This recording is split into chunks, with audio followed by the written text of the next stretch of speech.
As part of your professional forklift equipment operator's responsibilities, your company may require each operator to inspect and perform operator maintenance at the beginning and end of each shift. Make it a habit to check your vehicle every day, even if someone else has been using it. Let's begin with some basic maintenance procedures. If your forklift equipment is unsafe to operate, don't use it. A vehicle is unsafe when the horn doesn't work, brakes and parking brakes are defective, or the steering has too much play to allow positive steering. If there are leaks in the fuel, oil, hydraulic, or transmission, it should be reported so that it can be repaired. Almost all forklifts have some type of minor leaks, but they should be reported so a mechanic can inspect the leak to make a determination if the forklift is safe or unsafe. Follow your company's maintenance procedures and requirements, as there may be more defects that could render your forklift unsafe to operate. Of course, always check the water, fuel, oil, hydraulic, and transmission fluids before you begin operations. Check the level of the electrolyte in the batteries as well. On electric-powered forklifts, care and maintenance of the batteries is critical. Electric forklifts must have adequately charged batteries. Operating an electric forklift with insufficient electrolyte in the battery can cause damage to the battery, and these batteries are extremely expensive. When charging batteries, be sure the charger is turned off before connecting the charging cables. Always make sure the water level is above the plates before charging, and leave the vent caps on during charging. Vent caps prevent excessive gassing during charging, reducing the chance of excessive hydrogen gas from escaping into the environment. Battery charging areas must have good ventilation. Batteries become quite hot during charging and gas escapes, creating flammable vapors, so proper ventilation must be used in battery charging areas. Batteries should be allowed to cool before using, usually a couple of hours after charging. Again, follow your company's procedures when charging and handling batteries.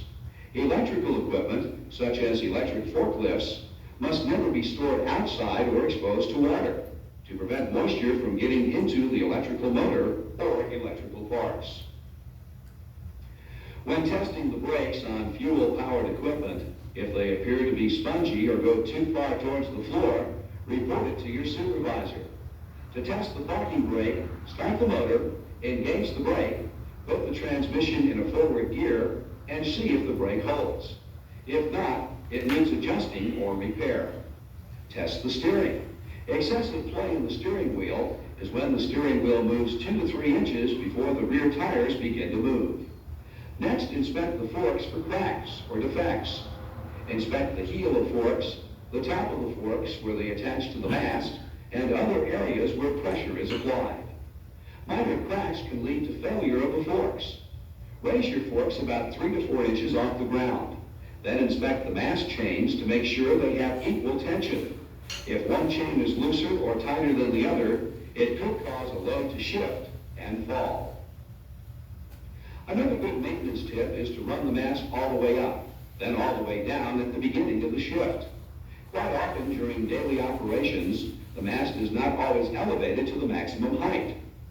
Without fluid to these areas, it may lead to the hydraulic pistons and rubber parts to dry, which can cause premature wear on these parts.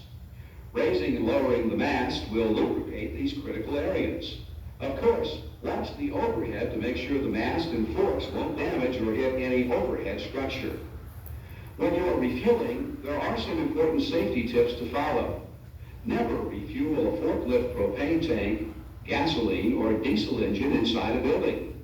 Whether it's charging electric-powered forklifts or fuel-powered forklifts, the motor should be off and smoking prohibited during any refueling or battery charging operations. Small sparks can ignite gasoline, LP gas, and hydrogen gas vapors resulting from battery charging. LP gas, in addition to being flammable, is very cold. When handling or refueling propane equipment, proper protective equipment such as gloves, face, and eye protection should be worn. Additional site-specific training should be accomplished for refueling propane tanks, forklift equipment, and the potential hazards of this flammable gas. There are many more items relating to vehicle maintenance that we haven't mentioned in this program, but it's important for you to use your good judgment and experience to determine the necessary operator maintenance required on your vehicle. Inspect and make sure the radiator coils are not clogged with dust or debris. Overheated forklifts can be hazardous to the engine, as well as the forklift operator. Keep your vehicle clean, inspecting parts for cracks, leaks, broken parts, or other defects. Each company has different rules relating to operator maintenance. If you are required to perform operator maintenance, you should receive additional training on each forklift you are to operate. As a minimum, you should always check the forklift for safety. If you believe your forklift to be unsafe, report it to your supervisor so it can be inspected and repaired as necessary. The most important part of any safety program is you, the professional forklift equipment operator. If you have a professional attitude, safety will be part of your job. Forklift equipment will provide many years of useful service, but they do need special care and attention from the operator. It may seem like a small price to pay, but operator maintenance is extremely critical to a good maintenance and safety program. We've covered a wide range of topics in this program. It's only the beginning. Forklift operators in today's fast-paced environment requires training, knowledge, good judgment, and above all, a good safety attitude. Any questions? This is the safety rules, right? Excuse me? This is the safety rule. How to check the forklift, tire, steering wheel, brakes, or fluid. Yeah, maintenance.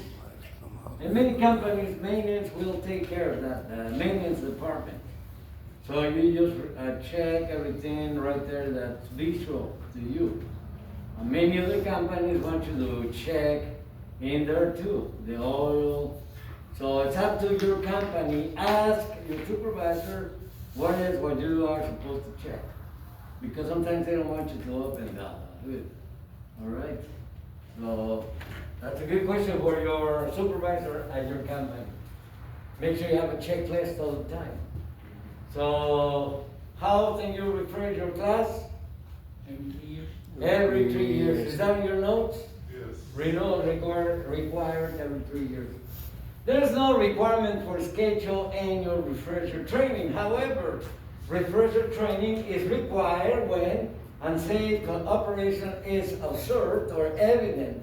The operator is not doing it right, or an accident or near miss has occurred, almost run over something, and school again. Or operator evaluation indicates that he or she is not doing it the right way. Or different type of equipment is introduced in the company, or the supervisor or the safety manager changes. It's another person, and he or she decides that everybody's taking a class. So truck-related topics, operating instructions, warnings and precautions, differences from the automobile, controls and instrumentation, engine or motor operation, steering, maneuvering, visibility, and fork and attachment, adaptation, operation, use, vehicle capacity and stability, vehicle inspection and maintenance that the operator will be required to perform, refueling, charging, recharging, operating limitations, other instructions. So right there you see where it says fulcrum principle, and it's only one L, fulcrum principle. I was wondering about that. So the fulcrum point is located at the center of the front wheels.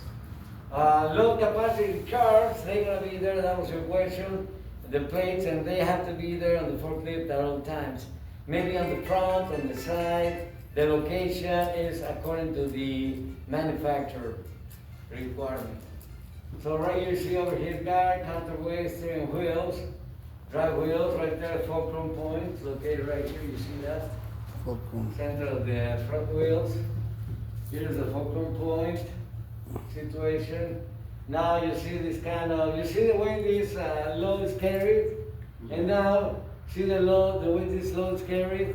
Too far from the tips of the forks. Whenever we try to pick up that load, let's see what happens. Pick it up, and now it's tipping over.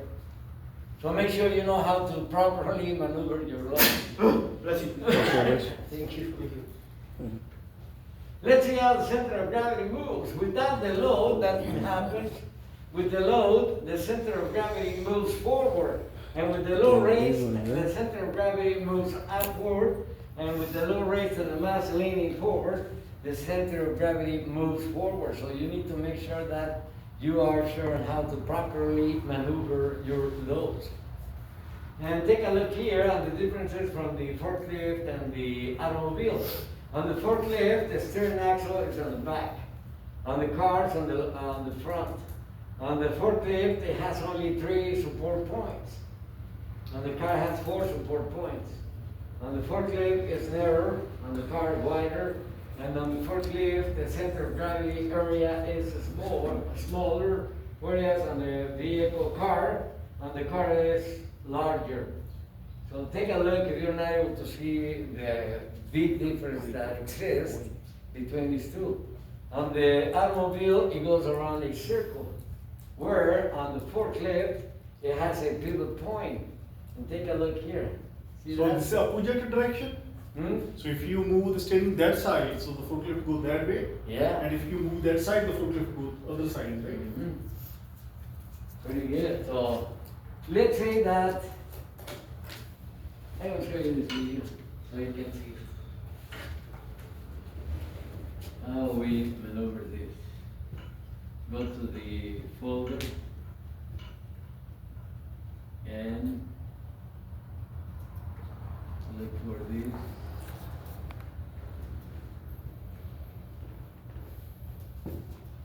Oh, it's not